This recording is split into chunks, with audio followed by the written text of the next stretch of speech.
Hello everyone, my name's Lisa and I'm the Viet vegan, because I'm Viet and I'm vegan.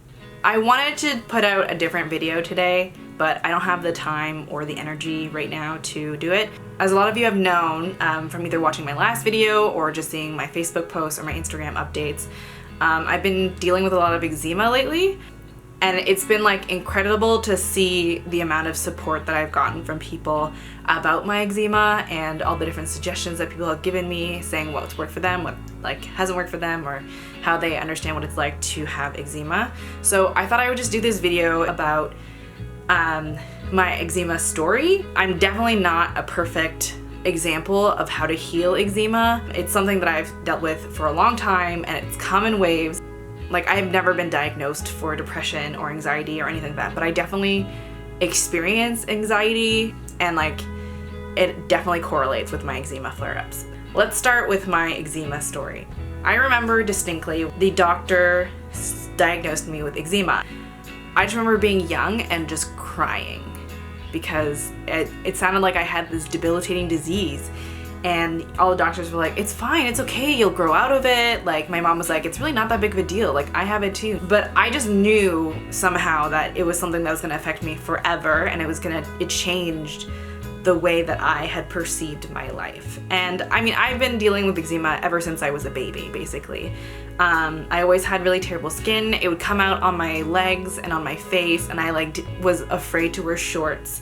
And I was always like, I never felt pretty, and like I hated school pictures because I would always get really like worked up about it, and I would get an eczema flare up because of the anxiety, and it would just show up on my face. Growing up, I've seen dermatologists, I've used steroid creams, I've eaten specific foods, I've not eaten specific foods, like there's so many things that I've tried and have failed completely, and I went vegetarian in order to heal my skin. And it did help briefly. It helped for a little bit, but then it always came back. It's always come back. And so I know that whenever I get stressed out, or when something bothers me, or when I get worked up about something, my eczema just kind of flares up. And my eczema isn't just dry skin. Like, a lot of people just experience like kind of the dry patchy skin, and you scratch at it and it doesn't really go away, and then you put creams on it and like eventually it kind of fades or whatever. My eczema is like really kind of severe. I get blisters and hives. I scratch my skin when I feel anxious, and it's like not something that I can control. Like, some people would be like, Lisa, just stop scratching. Like, that's not a constructive way to help me. That doesn't help me. That just makes me feel really shitty. I scratch in my sleep. I scratch when I'm not paying attention. It just happens. And so like, that's just kind of something that I've always had to deal with. And you know, I've tried the gloves. I've tried sleeping with pajamas on. I'm sleeping with no pajamas. I've tried so many different things, and like none of them have really worked. And I know that a lot of people have experienced the same sort of thing when they try all these different steroid creams, not steroid creams, coconut oil, aloe. There's so many different things that people have told me to try, and I've tried them.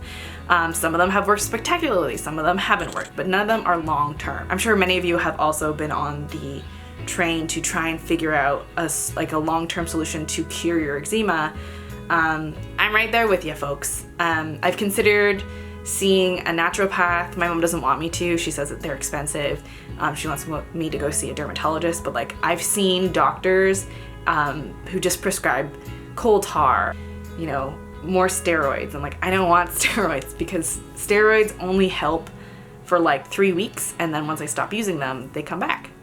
My eczema, I mean. It's really frustrating, and it makes you feel really and it, like, there's nothing more that I hate than just sitting and just feeling uncomfortable and unable to do anything, especially because it's on my hands, and like, I can't work because it's on my hands. I can't click and stuff like that. And like, the gross thing about eczema that like nobody really talks about is that when you're healing, you flake, or like, you're just like, there's dead skin everywhere from like your skin healing and just like shedding that layer of broken skin.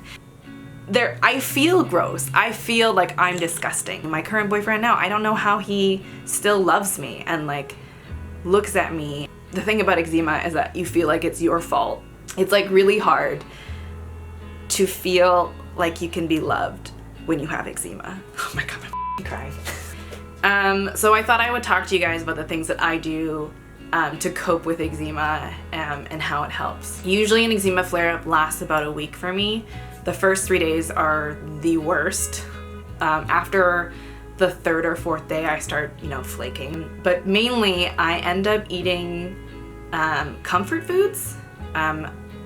I know that my eczema is stress related, so I just basically try to do anything and everything that makes me feel better, so that resorts to eating comfort foods. So there's a lot of carbs, so there's a lot of bread. I try to up my protein, so I've been making congee, which I call jiao, but people know it as congee, I guess. But it's basically rice porridge, and this is actually something that I saw from Mary's Test Kitchen, but she added lentils to her congee. So I think I use 1 cup rice and 2 cups of rice, 1 cup red lentils rinsed and drained, and 12 cups of water. And I just cook that until the lentils are completely soft and the rice is totally mushy, and then I serve it with whatever the fuck I want on top.